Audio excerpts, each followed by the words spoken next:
ಶ್ರೀ ಗುರುಭ್ಯೋ ನಮಃ. ಇದು ಮಧ್ವವಿಜಯದ 129ನೇ ಭಾಗ. 127ನೇ ಭಾಗ ಕಳೆದ ದಿವಸ ಮುಕ್ತಾಯ ಕಂಡ. 16ನೇ ಸರ್ಗದ 41ನೇ ಶ್ಲೋಕದವರೆಗೆ ಕಥಾ ಮುಕ್ತಾಯ ಕಂಡಿತ್ತು. ಉಜಿರೆ ಅನ್ನುವಂಥ ಪ್ರದೇಶಕ್ಕೆ ಬಂದರು ಆಚಾರ್ಯರು. ಅಲ್ಲಿ ಬಂದು ಕೆಲವು ವಿದ್ವಾಂಸರು ಅಲ್ಲಿ ತಾವು ಬಹಳ ದೊಡ್ಡ ವಿದ್ವಾಂಸರು ಅಂತ ಭ್ರಮೆ ಇಟ್ಕೊಂಡಂತಹ ಕೆಲವು ವಿದ್ವಾಂಸರು ಇರೋದನ್ನು ಅವರು ಗಮನಿಸಿ ಕೇಳಿದರು, ಎಲ್ಲಿದ್ದಾರೆ ಈ ಊರಿನ ಕೂಪಮುಂಡುಕರಾದಂಥ ಪಂಡಿತರು ಎಲ್ಲಿದ್ದಾರೆ ಅಂತ ಅಲ್ಲಿದ್ದಂಥವ್ರು ಕೆಲವರನ್ನು ಹಿರಿಯರಾದವ್ರನ್ನ ಕೇಳಿದರು. ಅಲ್ಲಿ ತನಕ ಆ ವಿದ್ವಾಂಸರು ಯಾರೂ ಕೂಡ ಅಲ್ಲಿಗೆ ಬರುವಂಥ ಪ್ರಯತ್ನ ಮಾಡಿರಲಿಲ್ಲ, ಆಚಾರ್ಯನ ಎದುರಿಸುವಂಥ ವಿಚಾರವೇ ಮಾಡಿರಲಿಲ್ಲ. ಆದರೆ ಆಚಾರ್ಯರು ಹೀಗೆ ಅವರನ್ನ ಚುಚ್ಚಿದ ಮೇಲೆ ಅವ್ರು ಬರಲೇಬೇಕು ಅಂತ ವಿಚಾರ ಮಾಡಿದರು. ಬಂದವರು ಏನಂತ ಕೇಳಬೇಕು, ಆಚಾರ್ಯನ ಪರೀಕ್ಷೆ ಮಾಡಬೇಕಲ್ಲ. ಆಚಾರ್ಯರು ಸರ್ವಜ್ಞ, ಆದರೆ ಯತಿ ಆದ್ದರಿಂದ ಅವರಿಗೆ ಯಜ್ಞ ಯಾಗ ಮೊದಲಾದ ಕರ್ಮಗಳಲ್ಲಿ ಪ್ರವೇಶ ಇರೋದಿಲ್ಲ, ಅದರ ಬಗ್ಗೆ ಹೆಚ್ಚಿನ ಜ್ಞಾನ ಇರಲಿಕ್ಕಿಲ್ಲ.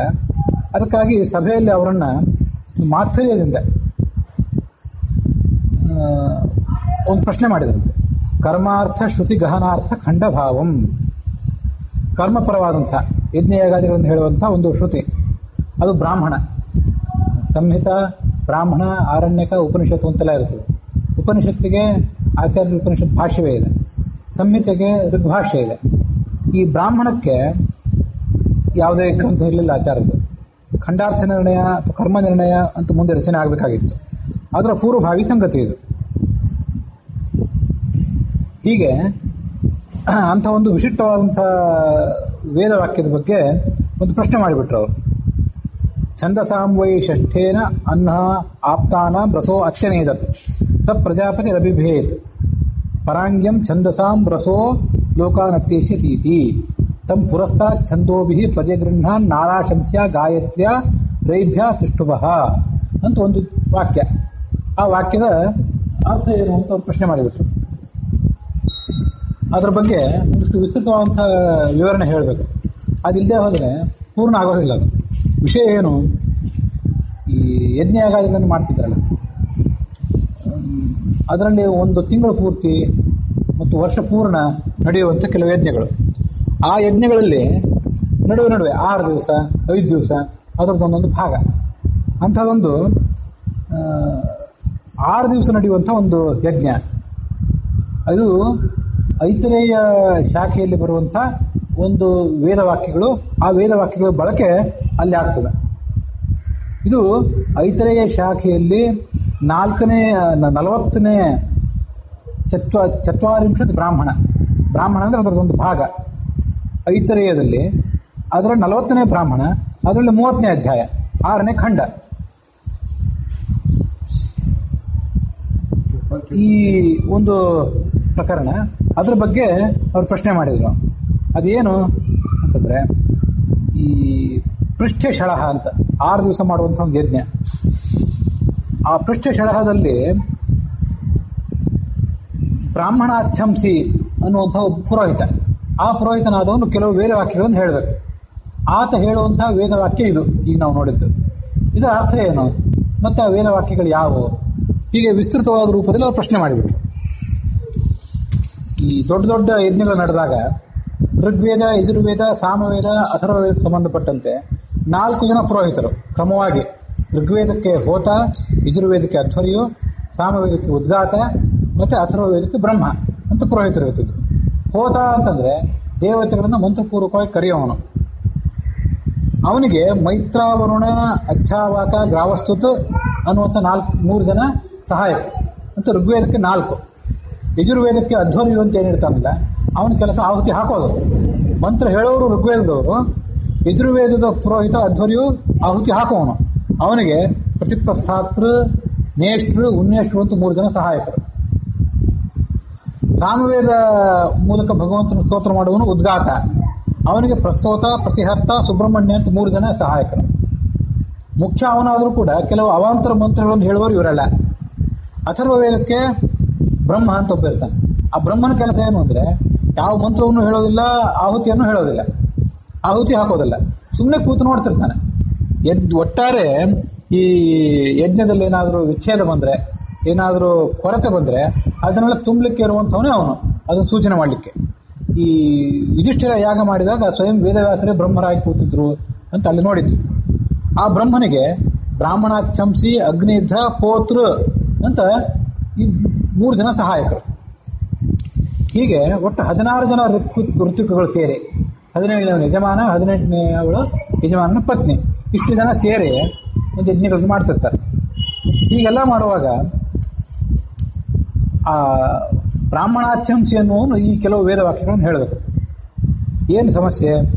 ಯಜ್ಞ ಮಾಡ್ತಾ ಮಾಡ್ತಾ ಮುಂದೆ ಹೋದಾಗ ಯಜ್ಞದ ಮಂತ್ರಗಳಿರ್ತಾವಲ್ಲ, ಗಾಯತ್ರಿ ಛಂದಸ್ಸು, ಸೃಷ್ಟುಪ್ ಛಂದಸ್ಸು, ಜಗದ್ಗಿ ಛಂದಸ್ಸು, ಹೀಗೆಲ್ಲ ಬೇರೆ ಬೇರೆ ಛಂದಸ್ಸಿನ ಮಂತ್ರಗಳ ಉಪಯೋಗವನ್ನಲ್ಲಿ ಮಾಡ್ತಿರ್ತಾರೆ. ಆ ಮಂತ್ರಗಳನ್ನ ಬಳಕೆ ಮಾಡಿ ಮಾಡಿ ಮಾಡಿ ಅವೆಲ್ಲ ತಮ್ಮ ಶಕ್ತಿ ಕಳ್ಕೊತಾವೆ.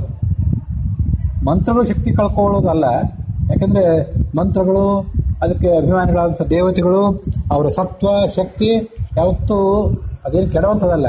ಆದರೆ ನಮಗೆ ಅದರಿಂದ ಶಕ್ತಿಯನ್ನು ಎಳ್ಕೊಳ್ಳಿಕ್ಕೆ ಬರ್ಲಿಕ್ಕೆ ಆಗೋದಿಲ್ಲ. ಅದರ ಪೂರ್ಣ ಶಕ್ತಿಯನ್ನು ವಿನಿಯೋಗ ಮಾಡ್ಕೊಳ್ಳಿಕ್ಕೆ ನಮಗೆ ಅಸಾಮರ್ಥ್ಯ. ಇದೊಂದು ಸಮಸ್ಯೆ. ಈ ಸಮಸ್ಯೆಯನ್ನು ಪರಿಹಾರ ಮಾಡ್ಲಿಕ್ಕಾಗಿ ಏನು ಮಾಡಬೇಕು?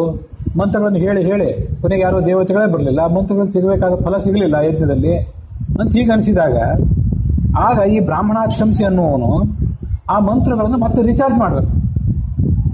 ಆ ಮಂತ್ರಗಳನ್ನು ರಿಚಾರ್ಜ್ ಮಾಡಲಿಕ್ಕೆ ಈ ವೇದವಾಕ್ಯಗಳನ್ನು ಹೇಳ್ತಾರೆ, ಮುಂದೆ ಕೆಲವು ವೇದವಾಕ್ಯಗಳು. ಇಷ್ಟು ವಿಚಿತ್ರವಾದಂಥ ಒಂದು ಪ್ರಯೋಗ.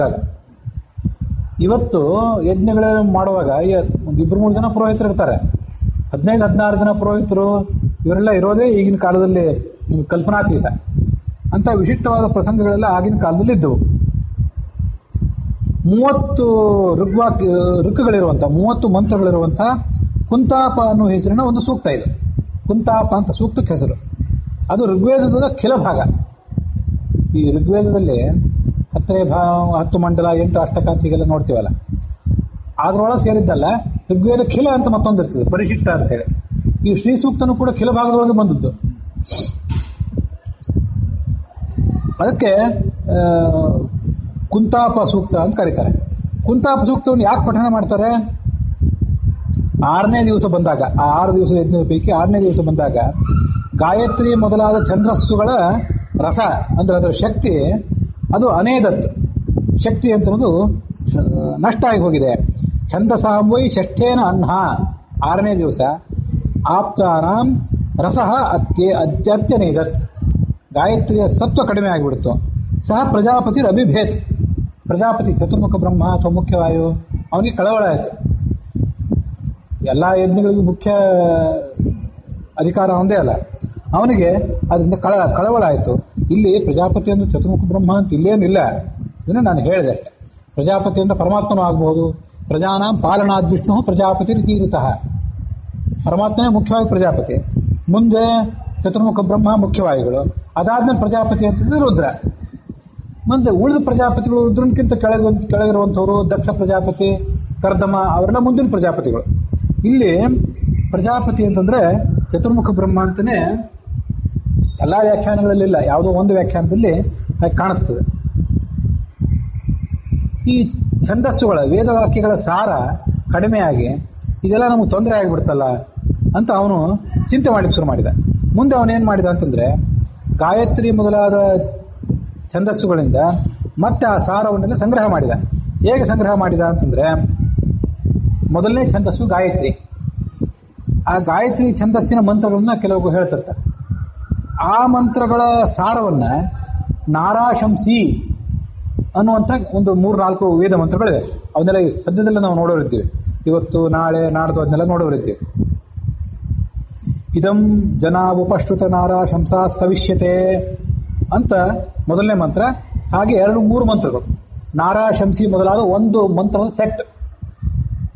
ಆ 3 ಮಂತ್ರಗಳಿಂದ ಗಾಯತ್ರಿಗೆ ಇರುವಂಥ ಸಮಸ್ಯೆ ಏನಿದೆ, ಗಾಯತ್ರಿ ಸಾರವನ್ನು ಕಳ್ಕೊಂಡಾಗ ಅದನ್ನು ಸಂಗ್ರಹ ಮಾಡಬೇಕು. ಮುಂದೆ ವಚ್ಚಸ್ವ ರೇಭ ಅಂತ ಮತ್ತು ಮುಂದೊಂದು ಬರೋದಿದೆ. ರೇಭ ಅನ್ನುವ ಶಬ್ದ ಅಲ್ಲಿರೋದ್ರಿಂದ ಅದಕ್ಕೆ ರೇಭ ಅಂತ ಕರೀತಾರೆ ಅಷ್ಟೇ. ಇಲ್ಲಿ ಮೊದಲನೇದರಲ್ಲಿ ನಾರಾಶಂಸಿ ಅಂತ ಶಬ್ದ ಇರೋದ್ರಿಂದ ಅದು ನಾರಾಶಂಸ್ಯ ಅಂತ ಕರೀತಾರೆ ಅಷ್ಟೇ. ಹೀಗೆ ರೇಭ ಅಂತ ಶಬ್ದ ಇರುವಂಥ ತ್ರಿಷ್ಟುಪ್ ಮಂತ್ರಗಳಿಂದ ತ್ರಿಷ್ಟುಪ್ ಛಂದಸ್ಸಿನ ಸಾರವನ್ನು ಸಂಗ್ರಹ ಮಾಡ್ತಾರೆ. ಅವು ಆ ಮಂತ್ರಗಳು ಕೂಡ ಮುಂದೆ ಬರುವಿವೆ. 3 ಮಂತ್ರ. ವಚ್ಚಸ್ವರೇ ಭವಚ್ಚಸ್ವ ವೃಕ್ಷೋನ ಪಕ್ವೇ ಶಕುನಃ ನಷ್ಟೇ ಜಿಹ್ವಾ ಚರ್ಚರೀತಿ ಕ್ಷುರೋನ ಗುರಿಜೋರಿವ ಅಂತ ಮಂತ್ರ. ಅಲ್ಲಿ ರೇಭ ಅಂತ ಬಂತಲ್ಲ, ರೇಭ ಅಂತ ಬಂದಿದ್ರಿಂದ ಇಡೀ ಮಂತ್ರಕ್ಕೆ ರೇಭಿ ಅಂತ ಹೆಸರು. ಆ ಮಂತ್ರಗಳಿಂದ ತ್ರಿಷ್ಟುಪ್ ಛಂದಸ್ಸಿನ ಕಳೆದು ಹೋದ ಸಾರವನ್ನು ಸಂಗ್ರಹ ಮಾಡ್ತಾರೆ. ಮುಂದೆ ರಾಷ್ಟ್ರೇ ರಾಜ್ಞ ಪರೀಕ್ಷಿತ ಅಂತ 4 ಮಂತ್ರಗಳಿವೆ ಬರೋದಿವೆ. 7, 8, 9, 10ನೇ ಮಂತ್ರಗಳು. 1, 2, 3 ಆಯಿತು, ಮತ್ತೆ 1, 2, 3 ಆಯಿತು. ಮುಂದೆ 4 ಮಂತ್ರಗಳು. ಪರೀಕ್ಷಿನ್ನ ಕ್ಷೇಮಕರೋತ್ ತಮ ಆಸನ ಮಾಸರಂ. ಇಲ್ಲೆಲ್ಲ ಸುನೋತ ಪರೀಕ್ಷಿತ್ ಅಂತ ಬಂದಿದ್ದರಿಂದ ಅದು ಪಾರೀಕ್ಷಿತ ಮಂತ್ರಗಳು ಅಂತ ಕರೀತಾರೆ. ಆ ಮಂತ್ರಗಳಿಂದ ಮತ್ತೇನು ಮಾಡ್ತಾರೆ, ಜಗತಿ ಛಂದಸ್ಸಿನ ಮೊದಲು ಗಾಯತ್ರಿ, ಆಮೇಲೆ ತ್ರಿಷ್ಟುಪ್, ಮುಂದೆ ಜಗತಿ ಛಂದಸ್ಸಿನ ಕಳೆದು ಹೋದ ಸಾರವನ್ನು ಸಂಗ್ರಹ ಮಾಡ್ತಾರೆ. ಹೀಗೆ 3, 3, 6, ಅದಕ್ಕೆ 4 ಸೇರಿಸಿದ್ರೆ 10 ಮಂತ್ರಗಳಾದವು. ಅದಾದ್ಮೇಲೆ ಮುಂದೆ ಮತ್ತೆ 4 ಮಂತ್ರಗಳಿವೆ ಬರೋದಿದೆ. 11, 12, 13, 14 ಮಂತ್ರಗಳು. ಅವು ಇಂದ್ರ ಕಾರು ಮಭೂಭುದುತ್ತಿಷ್ಠ ವಿಚರನ್ ಮಮೇ ದುಗ್ರಸ್ಯ ಚರ್ಕೃತಿ ಸರ್ವ ಇತ್ತೆ ಪ್ರಣಾದರಿ ಅಂತ ಒಂದು 4 ಮಂತ್ರಗಳು. ಆ ಮಂತ್ರಗಳಿಂದ ಅನುಷ್ಠುಪ್ ಛಂದಸ್ಸಿಂದ ಗಾಯತ್ರಿ, ತ್ರಿಷ್ಟುಪ್, ಜಗತಿ, ಅನುಷ್ಠುಪ್, ಕೊನೆಯದಾದಂಥ ಅನುಷ್ಠುಪ್ ಛಂದಸ್ಸಿನ ಕಳೆದು ಹೋದ ಸಾರವನ್ನು ಆ ಮಂತ್ರಗಳಿಂದ ಸಂಗ್ರಹ ಮಾಡ್ತಾರೆ.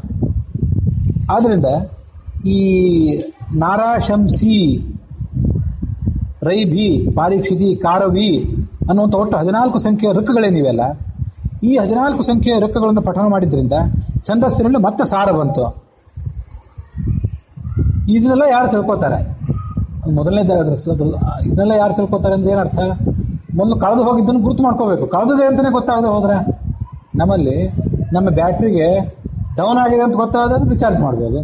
ಡೌನ್ ಆಗಿದ್ದು ಪರಿವೇ ಇಲ್ಲದೆ ಹೋದ್ರೆ ಅದೊಂದು ರಿಚಾರ್ಜ್ ಏನು ಮಾಡ್ತಾರೆ?